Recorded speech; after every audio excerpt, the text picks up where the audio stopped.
Welcome back to another technical video. Today we're going to be going through your question, answering it, and hopefully finding that solution. Guys, remember to stay just a little bit crazy like me, and hopefully you get to that resolution. Now, let's continue on.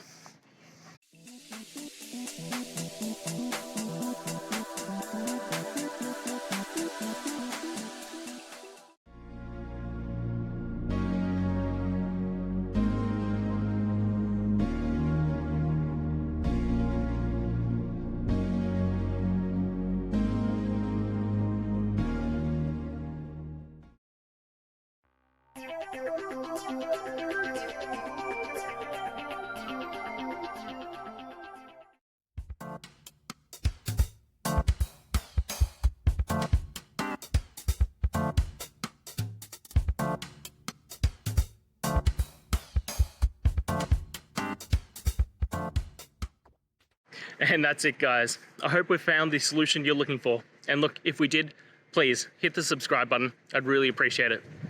And until the next time you need technical help, I hope you have a good one.